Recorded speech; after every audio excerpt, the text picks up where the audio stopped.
The old asylum stands on a hill, forgotten, alone. Trees twist around it, trying to hide its secrets. The wind howls through broken windows, sounding like screams.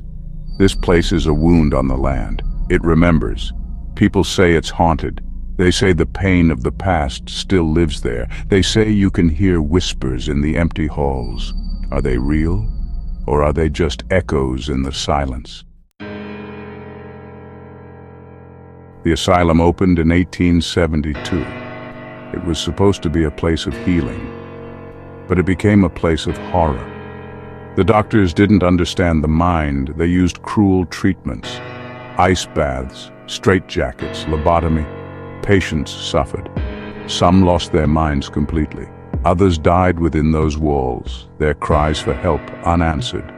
The asylum closed in 1978, but the darkness stayed.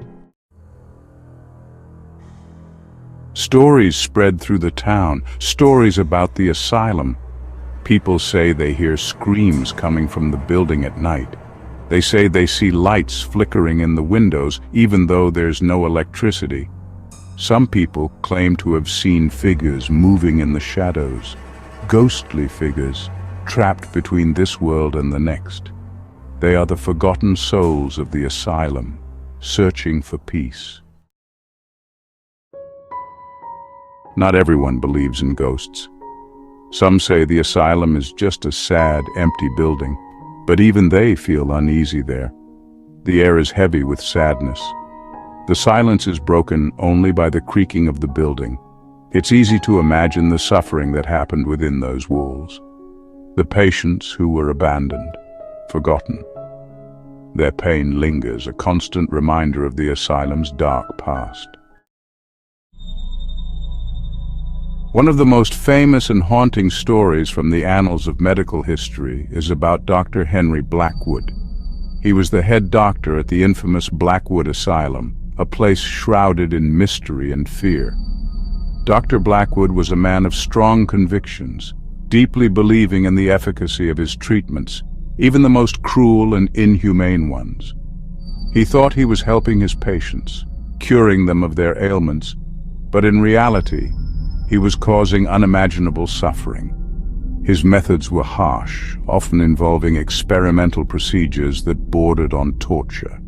Dr. Blackwood's intentions, though perhaps initially noble, became twisted over time. He was convinced that his radical treatments were the key to unlocking the mysteries of the human mind. However, his relentless pursuit of medical breakthroughs blinded him to the pain and torment he inflicted on those under his care. The asylum, once a place of hope, became a house of horrors under his watch. They say that Dr. Blackwood's spirit is still trapped within the walls of the asylum, bound by the weight of his guilt and the cries of those he wronged. Many have reported seeing a tall, shadowy figure in a long coat, wandering the dimly lit halls. This spectral presence is believed to be Dr. Blackwood, eternally searching for redemption that will forever elude him. His ghostly figure is a reminder of the dark legacy he left behind, a testament to the suffering endured by his patients. Visitors to the abandoned asylum often speak of an eerie feeling, as if they are being watched. Some claim to hear faint whispers and distant cries, echoing through the empty corridors. The legend of Dr. Henry Blackwood serves as a chilling reminder of the fine line between healing and harm, and the lasting impact of one's actions. Another story tells of a nun who worked at the asylum. Sister Mary, they called her. She was kind and compassionate. She treated the patients with respect even when the other staff didn't. Sister Mary died in the asylum fire of 1938, but her spirit remained. People say they see her in the old chapel, praying for the lost souls of the asylum. She is a beacon of light in the darkness. Section 7, a place of unrest. The asylum stands as a reminder of our past. A past when we didn't understand mental illness. A past when we treated the vulnerable with cruelty. It's a place of sorrow, but also a place of reflection. We must learn from the mistakes of the past. We must treat those who are suffering with kindness and compassion. We must never forget the lessons of the asylum. Section 8. Drawn to the darkness. Despite the stories, people are drawn to the asylum. They come to see for themselves, to feel the weight of history. Some are thrill seekers, looking for a scare. Others are curious, wanting to understand the past. Whatever their reasons, they all feel the same thing, a sense of unease, a feeling that they are not alone. The asylum has a hold on them, even if they don't want to admit it. The asylum stands as a monument to a bygone era, its walls whispering secrets of the past. The air is thick with the scent of decay, and the silence is almost deafening. Each step taken on the cracked pavement echoes with the memories of those who once walked these grounds. The stories of the asylum are as old as the building itself, tales of suffering, madness, and despair. Yet it is this very darkness that draws people in. Some come armed with flashlights and cameras, hoping to capture a glimpse of the paranormal. They tread carefully, their hearts racing with every creak and groan of the old structure. The thrill seekers, with their adrenaline pumping, seek the rush of fear, the excitement of the unknown. They whisper among themselves, sharing ghost stories and urban legends, each tale more chilling than the last. Others approach with a more scholarly intent. Historians, researchers, and the simply curious come to document and understand. They study the architecture, the layout, the remnants of a once functional institution. They seek to piece together the lives of those who were confined within these walls, to understand the societal and medical practices of the time. Their curiosity is driven by a desire to learn, to uncover the truths buried beneath layers of dust and time. But no matter their reasons, all visitors share a common experience. The feeling of being watched, the sense of an unseen presence. The asylum's atmosphere is heavy, almost oppressive, and it seeps into the very soul of those who dare to enter. It's as if the building itself is alive, aware of the intruders, and it holds them in its grasp. The unease is palpable, a constant reminder that they are not alone. As night falls, the asylum takes on an even more sinister appearance. Shadows dance across the walls, and the moonlight casts eerie shapes through the broken windows. The darkness seems to amplify every sound, every movement. It's in these moments that the true nature of the asylum reveals itself. A place where the past and present collide, where the living and the dead coexist. The asylum's hold is unbreakable, a testament to the enduring power of its dark history.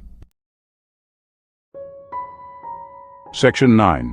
The asylum's grip. The asylum is more than just a building, it's a symbol of our fear of the unknown, a symbol of our capacity for cruelty. It's a reminder that we are all capable of both darkness and light. The asylum's legacy will never die. It's woven into the fabric of the town. It's a part of who they are, whether they like it or not. Section 10. Forever haunted. The old asylum still stands on the hill, a silent witness to the passage of time. Its walls, though crumbling, hold stories untold, secrets buried deep within its foundation. A sentinel of the past, it stands alone, a monument to the lives that once filled its halls. Each brick, each stone, a testament to the human spirit's resilience and fragility. A reminder of our shared humanity. The asylum's broken windows and overgrown paths speak of dreams shattered and hopes abandoned. Yet within its decay, there lies a story of endurance. It's a place of sorrow, but also a place of hope.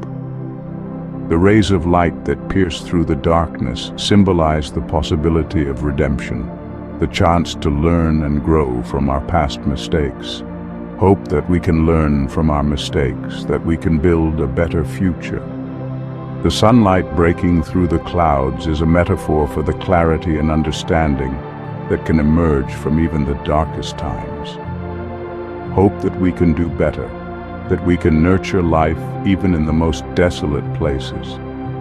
The flowers growing through the cracks are a symbol of resilience, of life finding a way against all odds. The asylum may be forgotten by the world, hidden away and overshadowed by the march of progress. But to those who remember, it remains a poignant reminder of the past. But it will never be truly gone. The shadows that dance on its walls are echoes of the lives that once were, the laughter, the tears, the whispers of those who walked its halls.